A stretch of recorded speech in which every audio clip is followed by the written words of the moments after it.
우리 한국 사람들은 기다리는 것을 잘 하지 못하는 것 같습니다.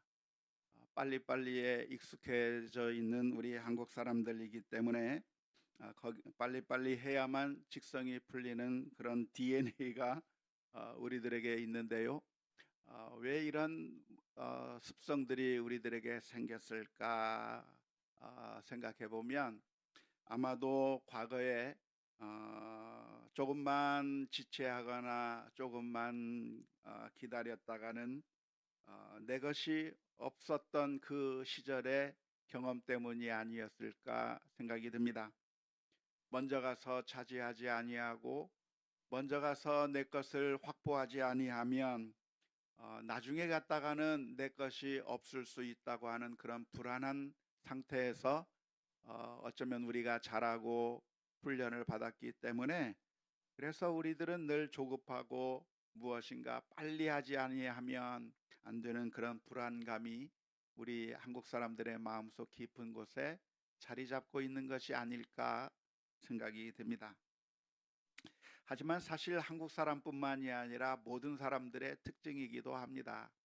모든 세계 사람들이 다 기다리는 것은 힘든 것이죠. 기다리는 것은 쉬운 일이 아닙니다. 어떻게 하면 잘 기다릴 수 있을까요? 좀 기다리면서 인내할 수 있는 방법이 무엇일까요? 몇 가지 팁이 있을 수 있겠는데요. 첫 번째는 기다리는 동안에 무엇인가 할 수 있는 일이 있으면 기다리는 것이 좀 더 쉬울 겁니다. 어떤 연구팀이 한 가지 실험을 했는데요. 엘리베이터가 작동되는 것을 늦추어서 아주 천천히 작동되게 만들어 놓았습니다. 그리고 사람들이 어떻게 반응하는가를 살펴보았는데 30초가 지나자 사람들이 어, 한숨을 쉬기 시작했습니다. 40초가 지나자 엘리베이터 문을 두드리기 시작하고 또 어떤 사람들은 계단으로 가는 등 조급한 그런 반응을 보이기 시작했던 것이죠. 그런데 어떻게 하면 이 사람들이 그런 반응을 안 보이게 만들 수 있을까 해서 엘리베이터의 문의 앞에 앞쪽에 커다란 전신 거울을 달아 놓았습니다. 그랬더니 사람들이 그 엘리베이터를 기다리면서 자신의 얼굴을, 자신의 옷매무새를 살펴보기도 하고 머리를 만지기도 하면서 그 거울을 보면서 좀 이렇게 그 시간을 때우다 보니까 사람들의 그 조급한 반응들이 조금 사라졌다고 하는 실험 결과가 있습니다. 아무래도 기다리면서 무엇인가를 할 수 있다고 한다면 기다리는 것이 그만큼 어려운 일이 아닐 거라 생각이 드는 것이죠. 제가 미국에 갈 때마다 비행기를 타면 15시간을 한 자리에 앉아서 가야 되는데요. 15시간을 타고 가는 것 너무나도 힘들고 고통스러운 일입니다. 그런데 그나마 그 시간을 잘 기다리고 견딜 수 있는 이유는 텔레비전이 앞에 모니터가 있기 때문입니다. 모니터에서 그동안 보지 못했던 영화들, 재밌는 영화들을 한 몇 편씩 보면서 그러면서 그 재미있는 영화를 보고 있노라면 어느새 시간이 훌쩍 지나가는 것을 느끼게 되는 것이죠. 그래서 아마 기다릴 수 있는 중요한 팁이 있다고 한다면 무엇인가 할 일이 있다고 한다면 기다리는 것이 그만큼 쉬울 거라고 생각이 듭니다. 두 번째로 팁이 있다고 한다면 기다리는 것으로 인해서 내 권리가 사라지고 기다리는 것으로 인해서 손해를 보지 않을 거라고 하는 확신이 있으면 기다리는 것이 좀 더 쉬울 겁니다.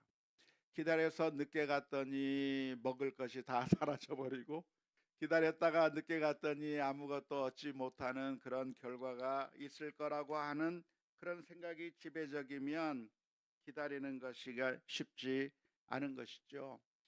미국에서 살다 보면은 미국 사람들이 대체로 기다리는 것을 그렇게 우리 한국 사람들보다는 어려워하지 않습니다. 그 이유가 무엇일까 생각해 보았더니 기다리면 자기 차례가 온다고 하는 것을 잘 알고 있기 때문입니다. 그래서 어떤 일들이 생겨서 기다려야만 되는 그런 상황 가운데 우리 한국 사람들 같은 경우는 그 시간에 화를 내기도 하고 온갖 일들이 일어납니다. 제주도에 갔다가 폭우로 인해서 비행기가 뜨지 않고 또는 폭설로 인해서 비행기가 뜨지 않는 그런 상황들이 발생하게 되면 제주에 있는 공항은 아주 아수라장이 되는 것이죠. 빨리 내 표를 해내라고 하면서 싸우고 다투고 고함을 치는 일들이 많이 발생하게 되는데, 아마 그런 이유가 있다고 한다면 내가 가만히 있으면, 침묵하고 있으면 내 비행기 티켓을 다른 사람이 먼저 차지할 거라고 하는 그런 불안한 마음들이 있기 때문입니다. 누군가 특권층이 있을 것이고 누군가 어떤 손을 쓸 수 있는 사람들이 있어서 그 사람들은 자기보다도 늦게 왔는데 훨씬 더 빨리 비행기를 타고 갈 사람들이 분명히 있을 거라고 하는 그런 불안한 마음 때문에 가만히 있지 못하게 되는 것이죠. 하지만 모든 일들이 공평하게 정의롭게 순서대로 모든 것들이 진행될 거라고 하는 확신이 있다고 한다면 충분히 기다리게 되는 것이죠. 그래서 기다리는 모습을 보면 기다리면서 서로 농담도 하고 재미있게 즐기면서 기다리는 그런 모습들을 볼 수가 있는데, 우리나라에서는 그런 것들이 조금 찾기 어려운 이유가, 아마도 내가 가만히 있으면 손해를 볼 거다, 가만히 있으면 누군가 특권층이 그 내 자리를 빼앗아 갈 거라고 하는 불안감이 있기 때문이 아닐까 싶습니다. 그래서 기다릴 수 있는 가장 좋은 방법이 있다고 한다면, 기다렸을 때 손해가 되지 않는다, 공평과 정의가 작동된다고 하는 확신이 주어졌을 때 기다리는 것이 쉬울 거라 생각이 됩니다. 세 번째 기다릴 수 있는 팁이 있다고 한다면 무엇일까요? 그것은 결과를 아는 것도 기다리는 데 도움이 될 거라고 생각이 됩니다. 기다림의 결과가 허탕이 아니라, 기다리면 결국에는 결과가 있을 거라고 하는 것 때문에 기다리는 것이 가능한 것이죠. 농부가 씨를 뿌리면서 기다릴 수 있는 이유는 무엇입니까? 씨를 뿌리고 어느 정도의 기간이 지나면 열매를 얻을 수 있을 거라고 하는 확신 때문일 겁니다. 씨를 뿌리고 하루 이틀 그리고 일주일, 한 달, 두 달 계속 기다릴 수 있는 이유는 결국에는 씨가 싹이 나고 자라고 결국에는 수많은 열매를 가져다 줄 거라고 하는 확신 때문에 농부는 아주 행복하게 기다릴 수 있는 것이죠. 행복하게 기다리지 못하는 사람들이라고 할지라도 결과가 분명하면 기다릴 수 있는 겁니다. 우리가 군대라고 하는 곳에 가서 힘들지만 견딜 수 있는 이유가 무엇일까요? 그래도 국방부식에는 간다라고 하는 믿음 때문이에요. 힘든 하루가 지나는데 그 힘든 하루하루가 지나면서 결국에는 하루하루 저녁 날짜가 가까워진다고 하는 그 소망 때문에 견뎌 나갈 수가 있는 것이죠. 요즘 무척 더운데요, 더우면서 얼마나 힘드십니까? 너무나도 힘들고 일주일 내내 도대체 우리나라가 왜 이렇게 더운 나라가 되었는지 정말 견디기 힘든 상황이 있지만, 그럼에도 불구하고 우리가 견뎌내는 이유가 있다고 한다면 얼마 지나지 않으면 시원하고 아주 선선한 날씨가 올 거라고 하는 그런 결과를 알고 있기 때문에 그런 것이죠.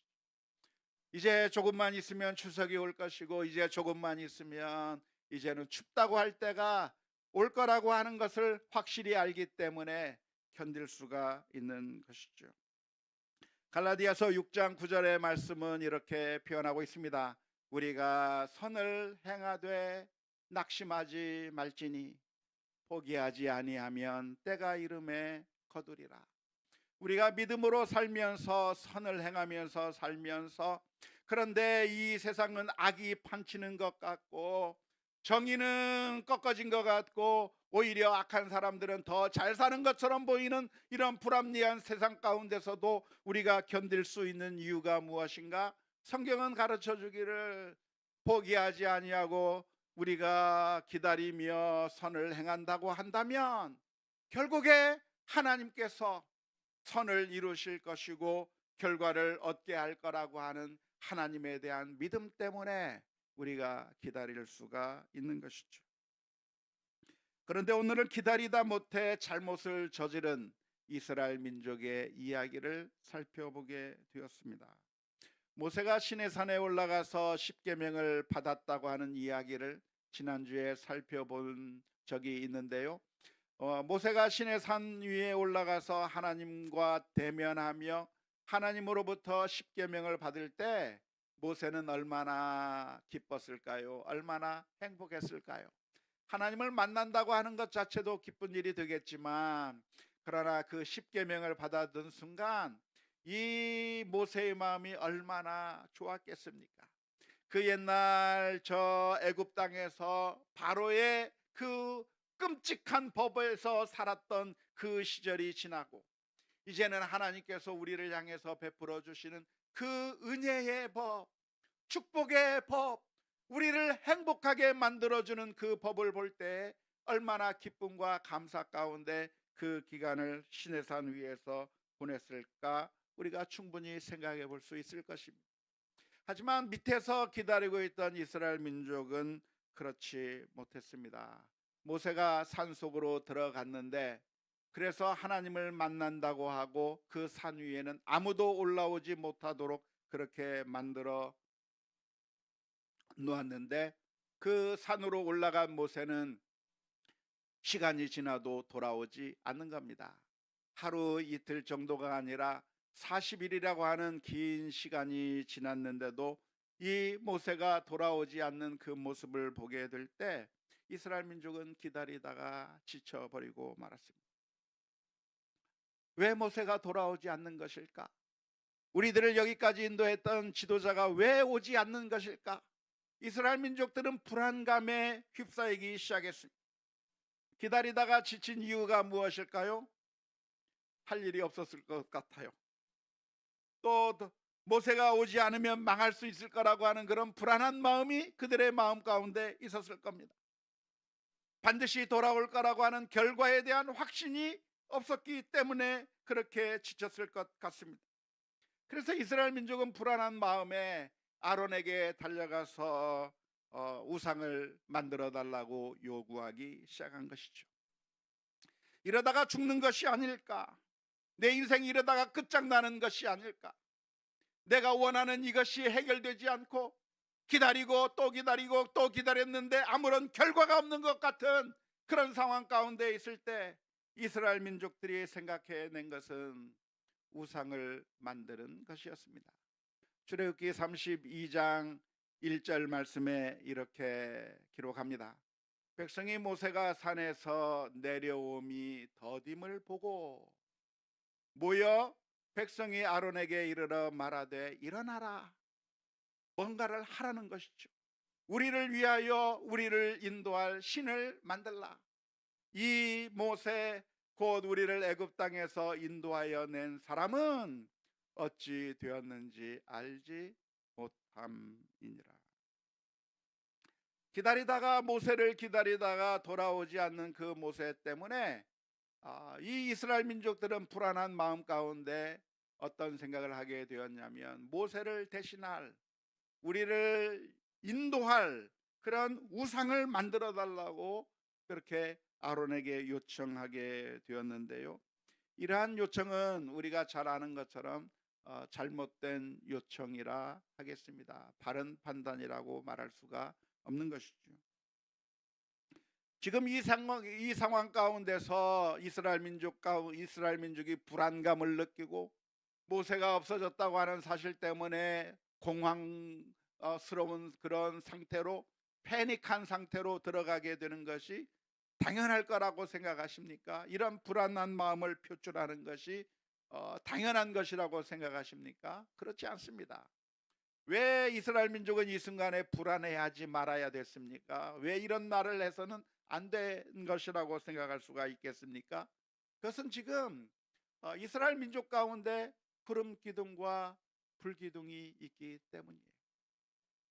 매일매일 이스라엘 민족의 곁에서 낮에는 구름 기둥으로 밤에는 불 기둥으로 이스라엘 민족과 함께 하시는 그 하나님의 모습을 그들은 매일매일 보고 있기 때문에 그렇습니다. 멀리 있는 것도 아니고 바로 이스라엘 민족의 한 그들과 진영 가운데서 구름 기둥이 있고 불 기둥이 있으면서 하나님께서 이스라엘 민족을 인도해 오셨다고 하는 그 증거들이, 하나님께서 여전히 사랑하신다고 하는 증거들이 바로 눈앞에 보여지고 있기 때문이죠. 지금 사라진 것은 모세 한 사람만 사라진 겁니다. 사라진 것도 아예 없어진 것이 아니라 돌아올 걸로 우리가 예상할 수 있는 그 모세가 잠시 자기들의 곁에서 사라졌지만, 그렇다고 해서 그들이 완전히 망한 것이 아니라 여전히 구름 기둥과 불 기둥이 그들과 함께 있었기 때문에 이 순간에 불안감을 느끼고 당황해하면서 우리를 인도할 신을 만들어내라고 요구한 것은, 그것은 바른 태도라고 말할 수가 없습니다. 뿐만 아니라 그들 가운데는 무엇이 있습니까? 그들을 위해서 만나가 매일매일 내리고 있는 거예요. 광야에서 아침에 눈을 뜨면 만나가 내리고 있는 겁니다. 만나가 내리는데 매일매일 내리다가 안식일이 되면 내리지 않아요. 그랬다가 다시 일요일이 되면 또 만나가 내리기 시작하는 거예요. 그 일을 계속해서 보면서 하나님께서 여전히 우리들에게 만나를 주신다고 하는 사실을 기억한다고 한다면 그 순간에 불안해할 것이 아니라 하나님이 우리와 함께 하시는구나, 하나님께서 우리를 인도하시고 돌보시는구나 라고 하는 믿음의 확신이 그들 가운데 있어야 했었을 것이라고 믿습니다. 지금 자신들을 이끌던 모세가 보이지 않으니 그래서 모세가 보이지 않기 때문에 당황스럽고 그래서 정말 불안한 마음이 들 수가 있겠지만, 그것은 하나님의 은총이 끊어진 것이 아니라고 하는 사실을 우리는 구름 기둥을 보면서 불 기둥을 보면서 그리고 만나와 메추라기를 보면서 그러면서 하나님의 은혜를 발견해야 하는 것이죠. 그런데 이스라엘 민족들이 이 모세가 사라졌을 때 자신들을 인도할 신을 만들어 달라, 우상을 만들어 달라, 황금 송아지 우상을 만들어 달라고 한 그 이유가 무엇이겠습니까? 왜 그들은 보이는 황금 송아지를 만들어 달라고 요구하게 되었던 것일까요? 그것은 이스라엘 민족이 지금까지 모세와 함께 지내면서 모세에게 너무나도 많은 것을 의존했기 때문이었을 거라고 생각이 듭니다. 모세를 바라보면서 모세가 우리의 지도자구나, 모세가 우리를 여기까지 인도했구나 라고 하면서 모세에게 너무나 많은 것을 의지하게 된 것이죠. 모세가 누군가요? 모세는 그야말로 이스라엘 민족의 영웅이었습니다. 노예로 살아가는 그 이스라엘 민족을 바로와 단판을 지으면서 10가지 재앙을 하면서 그래서 이스라엘 민족을 건져낸 사람이 바로 모세였고, 홍해 바다에서 지팡이로 바닷물을 가르며 이스라엘 민족을 그 사이로 지나가게 만들었고, 하늘에서 만나를 내리게 해준 것 같았고, 반석에서 물을 내게 만든 것 같은 그 모든 일들을 행한 사람이 누구였는가? 바로 모세였던 것이죠. 하지만 우리가 잘 아는 것처럼 그 모든 일들을 모세가 한 것일까요? 모세의 힘으로, 모세의 능력으로 한 것일까요? 아니요. 모세가 한 것이 아니라 하나님께서 하신 것이죠. 하나님께서 구원하셨고, 하나님께서 인도하셨고, 하나님께서 공급하여 주신 것이지 모세가 한 게 아니란 말이에요. 하나님께서 아브라함과 이삭과 야곱과의 약속을 기억하시고 그 약속을 이루신 것이지 모세가 이 일을 한 게 아니란 말이에요. 모세는 무엇인가? 하나님께서 사용하시는 도구에 불과합니다. 모세가 대단한 게 아니라 모세를 하나님께서 사용하셔서 그 일을 이루신 것이지, 모세가 없어졌다고 해서 하나님이 사라진 것이 아니라고 하는 그런 의미인 것이죠. 모세는 무엇인가? 모세는 아무것도 아니에요. 모세는 무엇인가? 그저 하나님께서 잠시 사용하신 도구란 말이죠. 모세가 어떻게 됩니까? 모세가 가다가 도중에 죽어요. 어디에 올라가서 죽습니까? 느보산에 올라가서 죽습니다. 가나안 땅을 저 앞에 바라보고 꿈에 그리던 가나안 땅이 바로 저 앞에 있는데 그 가나안 땅에 넘어가지 못하고 느보산에 올라가서 거기서 죽습니다. 제가 이번에 성지순례에 가서 그 노보산 위에 올라갔어요. 모세가 죽었다고 하는 그 산에 올라가서, 그래서 저 서쪽으로 가나안 땅을 보라고 하니까 정말 보여요. 사해 바다가 저 앞에 보이고 사해 바다 건너편으로 가나안 땅이 보이는 그 느보산 그 정상에서 저 멀리 바라보는 저 가나안 땅, 젖과 꿀이 흐르는 땅이 저 앞에 보이는데 모세가 거기서 죽고 말아요. 그래서 모세가 죽었기 때문에 이스라엘 민족의 해방의 그 역사가 끝났는가?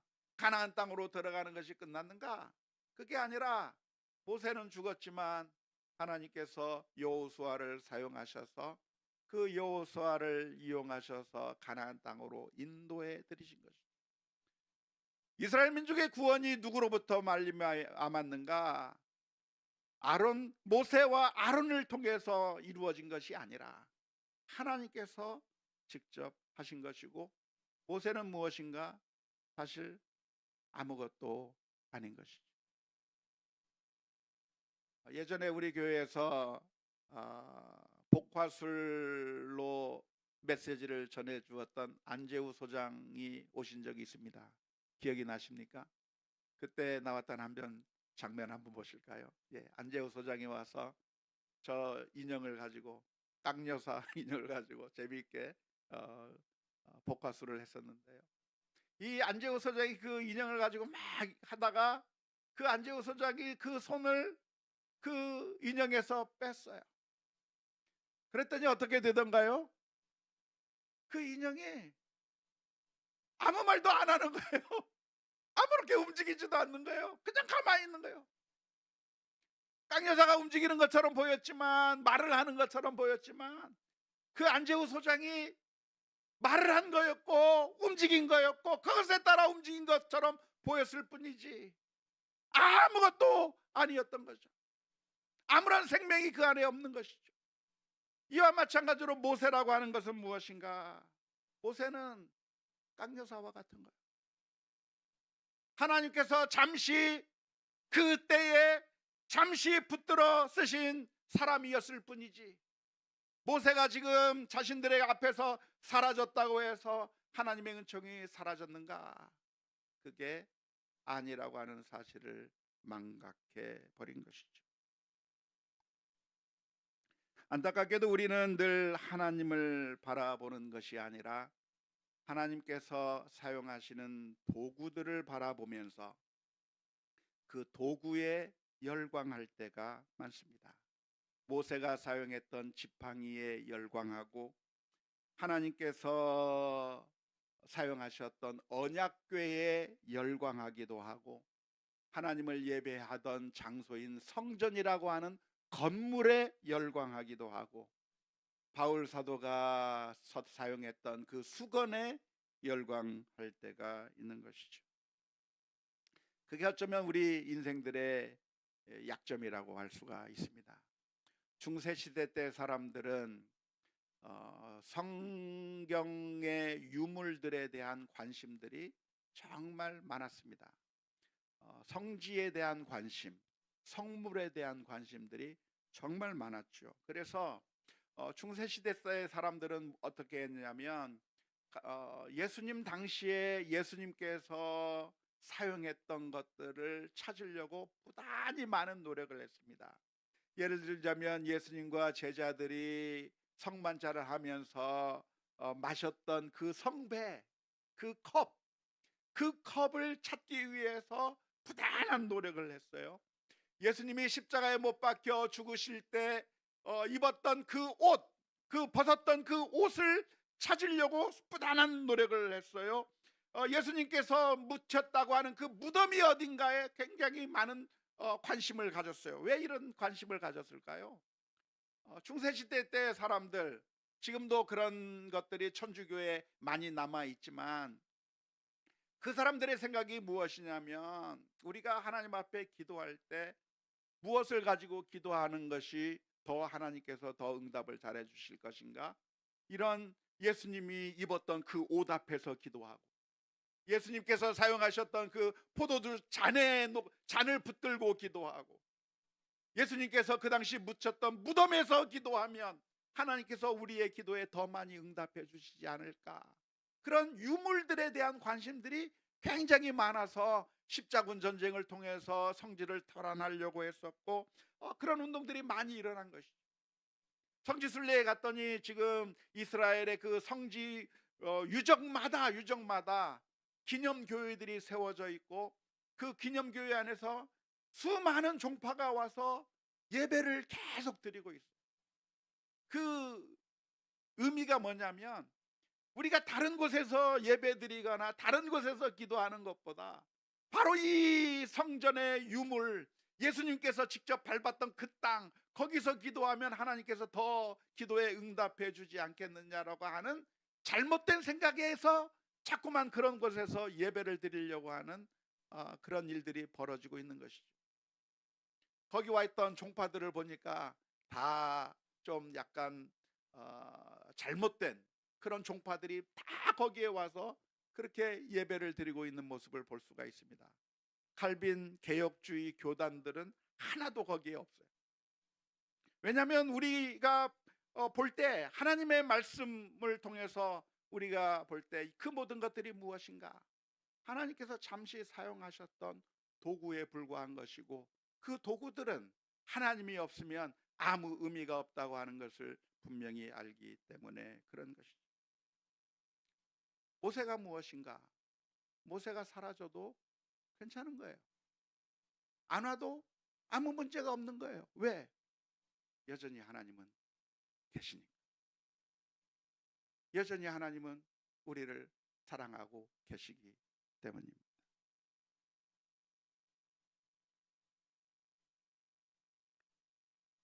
오늘 우리들은 하나님이 사용하시는 것들이 없어질 때마다 불안한 마음이 들 때가 있습니다. 때로는 우리가 누렸던 위치, 때로는 돈, 때로는 어떤 성공, 이 세상을 살아갈 때 필요한 것들, 그 모든 것들, 거기에 우리의 목마될 때가 많이 있습니다. 왜냐하면 그것이 지금까지 우리를 행복하게 만들어 주기도 한 것처럼 보이고, 그것이 우리로 하여금 기쁨을 주는 것처럼 보이기도 했기 때문입니다. 하지만 우리가 분명히 기억해야 합니다. 하나님께서 사용하신 것들인데, 하나님께서 함께하지 않으면 그 모든 것들이 아무것도 아니다. 한때 사용되었던 모세의 지팡이도 하나님께서 함께하지 않으면 그냥 막대기에 불과한 것이고, 하나님께서 그 언약궤를 들고 요단강을 가르기도 했고, 그 언약궤를 들고 여리고성을 돌면서 여리고성을 무너뜨렸던 그 언약궤도 하나님께서 함께하지 않으면 그냥 상자에 불과한 것이지 아무런 의미가 없다고 하는 사실을 우리가 분명하게 기억해야 하는 것이죠. 하지만 이스라엘 민족들은 모세를 너무나 많이 의존했던 겁니다. 모세를 통해서 10가지 재앙이 나타났고, 홍해 바다가 갈렸고, 만나가 내려오는 것을 보면서 모세가 자신들을 인도해 냈다고 생각한 것이고, 모세가 사라지자 모세를 대체할 수 있는 눈에 보이는 그 무엇인가를 요구하게 된 것이죠. 그것이 어리석은 것일 겁니다.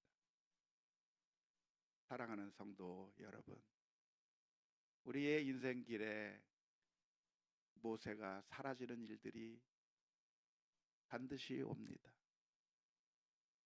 이것이 우리를 살리고 이것이 우리를 행복하게 해 주었다고 생각되었던 것들이 손에 잡히지 않을 때가 있습니다. 이게 전부인 줄 알았는데 내 손에 잡히지 않는 일들이 계속해서 반복해서 나오는 경우들이 있는 것이죠. 그럴 때 우리들의 마음은 너무나도 힘듭니다. 모세가 우리를 내팽개치고 우리를 놔두고 어느 날 사라져버린 것 같이 우리는 고아가 된 것 같은 느낌을 받을 때가 있습니다. 하나님은 나를 사랑하지도 않고 하나님은 나를 돌보시지도 않고 내 기도는 응답하지 않는 것처럼 느낄 때가 있습니다. 그러나 사랑하는 성도 여러분, 하나님은 어떤 분이신가? 우리를 잊지 아니하시는 하나님입니다. 이사야서 49장 15절 16절의 말씀에 여인이 어찌 그 젖 먹는 자식을 잊겠으며 자기 태에서 난 아들을 긍휼히 여기지 않겠느냐. 절대 그럴 리가 없죠. 그러나 그들은 혹시 잊을지라도 나는 너를 잊지 아니할 것이라. 내가 너를 내 손바닥에 새겼고 손바닥에 새겨서 지워지지 않게 내 이름을 새겼다. 하나님의 손에 내 이름을 기록했다 말씀해 주고 계시는 거예요. 이 세상의 것들이 사라져도 하나님께서는 그냥 버리신 것이 아니라 우리를 끝까지 사랑해 주시는 하나님이 계시는 것이죠. 우리를 고아와 같이 내팽개쳐 두시는 것이 아니라 예수님께서는 말씀해 주셨습니다. 요한복음 14장 18절 말씀에 내가 너희를 고아와 같이 버려두지 아니하고 너희에게로 오리라 말씀하셨습니다. 사랑하는 성도 여러분, 이 세상의 모든 것들은 다 깡여사와 같은 것들이에요. 하나님께서 함께하지 아니하시면 아무런 의미가 없는 것들입니다. 그런 것들이 사라진다고 해서 불안해하고 당황스러워하면서 우상을 향해 달려갈 것이 아니라 아무런 힘도 없는 것이죠. 내가 만들어 놓은 그 우상이 나를 구원하겠습니까? 내가 그 우상의 신이 되면 됐지 그 우상이 나를 살리겠습니까? 이 세상의 헛된 우상에 우리가 나아갈 것이 아니라 여전히 우리를 사랑하시고 손길로 인도해 주실 그 하나님이 과연 나를 어떻게 빚으셔서 어떤 길로 인도해 주실지 어떠한 열매를 맺어 가실지 기대하며 하나님 앞에 나아가는 우리 모두 다 될 수 있기를 주님의 이름으로 축원합니다. 우리 함께